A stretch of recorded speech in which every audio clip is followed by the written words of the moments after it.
तुम पराई स्त्री को ले आए हो, ये तो मौत का सामान है। वतन के लिए हम जान भी देंगे। ये जान जान इतनी सस्ती है क्या? गुना वाले बीजेपी विधायक पन्नालाल शाक को जनवे करते होंगे आप। हाँ, वही पन्नालाल शाक जिनके बयान टीवी की भाषा में कहें तो हेडलाइन बनते हैं और गर्दा उड़ा देते हैं। लेकिन विधायक जिस बार ज्यादा बोल गए, बात महिलाओं के सम्मान तक पहुंच गई, बात माता सीता के सम्मान तक पहुंच गई। ये मामला उबल ही रहा था कि इनका एक और बयान वायरल हो गया और ये राष्ट्रवाद पर घेर लिए गए, जिसकी दुहाई सियासत में दिन रात दी जाती है। नमस्ते, मैं हूं शिवेंद्र और आप पब्लिक वाणी देख रहे हैं। मामला गुना की नाना खेड़ी कृषि उपज मंडी का है। मंच था बलराम कृषि महोत्सव का। किसान, नेता, अधिकारी, कुल मिलाकर पूरा मजमा सेट था। मंच से बीजेपी विधायक पन्नालाल शाक भाषण दे रहे थे।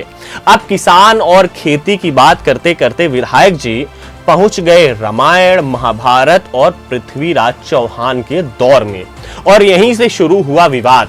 पन्नालाल शाक ने रामायण का उदाहरण देते हुए कहा कि रावण को समझाया गया था कि पराई स्त्री को अपने पास रखना मौत का समान है, उसे सम्मान के साथ वापस भेज दो। रामायण काल में रावण को बहुतों ने समझाया, उसके भाई ने समझाया कि भैया ये काय को तुम पराई स्त्री को ले आए हो, ये तो मौत का सामान है, ये मौत का सामान है, इसे सम्मान भेज दो। इसके बाद उन्होंने कहा कि उस युद्ध में महिलाएं नहीं मरी, पुरुष मरे। फिर महाभारत का उदाहरण आया। एक महिला के कारण 1 करोड़ पुरुषों के मारे जाने की बात भी उन्होंने कह मारी। इतना बोलकर वो रुके नहीं और आगे बढ़ गए। पृथ्वीराज चौहान और संयोगिता का उदाहरण दिया। उस युद्ध में, उस लड़ाई में महिला कोई नहीं मरी, मरे तो आदमी मरे, सब आदमी मरे, सबसे सब, महिला कोई नहीं मरी। तो ये विडंबना हमको समझना पड़ेगी कि नहीं? ऐसे ही महाभारत में हुआ, 1 करोड़ आदमी मारे गए एक पाठशाली के पीछे, महिला कोई नहीं मरी, मरे तो आदमी मरेगा। मैं तो ये हमें समझ आना चाहिए कि नहीं भाई। अब फिर अगला दौर आता है।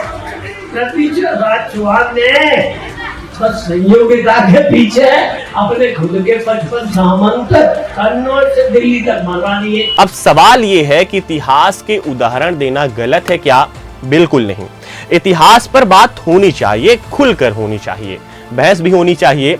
लेकिन सवाल यह है कि इतिहास समझाते समझाते भाषा कहां पहुंच गई? माता सीता के संदर्भ में इस्तेमाल किया गया मौत का समान वाला जुमला आखिर किस तरह का संदेश देता है?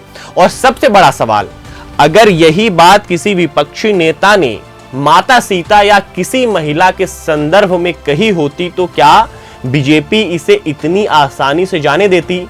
दिलचस्प बात यह है कि जिस मंच से ये बयान दिया जा रहा था, वहां बीजेपी की ही विधायक प्रियंका पेंची मौजूद थीं। उन्होंने बीच में रोकने की कोशिश की। उनका कहना था कि महिलाओं ने भी अपनी जान दी है, महिलाएं युद्ध में पीछे नहीं रही हैं। लेकिन विधायक पन्नालाल शाक ने उन्हें जवाब दिया कि उन्होंने बहुत सारी किताबें पढ़ी है और उन्हें पता है कि कहां क्या हुआ है। यानी मंच पर ही एक पार्टी के 2 विधायक, एक तरफ पुरुष विधायक इतिहास का अपना संस्करण सुना रहे थे और दूसरी तरफ महिला विधायक कह रही थी कि महिलाओं की कुर्बानी को ऐसे खारिज मत कीजिए। तो सवाल फिर वही, महिलाओं की कुर्बानी को इतिहास में जगह देने में दिक्कत क्यों है पन्नालाल शाक जैसे विधायकों को?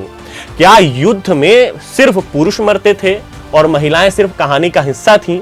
अरे विधायक जी, इधर सुनिए आप। सीता मां युद्ध की वजह नहीं थी। रामायण की पूरी कथा में उनका अपना संघर्ष, त्याग और सम्मान था। समझे आप? विवाद बढ़ा तो विधायक की सफाई भी आ गई। उन्होंने कहा कि उनके भाषण का मीडिया और दूसरे लोगों ने गलत मतलब निकाला। उनका कहना था कि उनका मकसद ये बताना था कि जिन पुरुषों ने महिलाओं का अनादर और अपमान किया, उनका पतन हुआ। आज किसान सम्मेलन में मैंने जो कहा है, उसका सार रूप में लोग अपने मीडिया और संस्कार आ रहे थे। सही में तो ये है कि उसमें महिलाओं का जिनने अपमान किया है,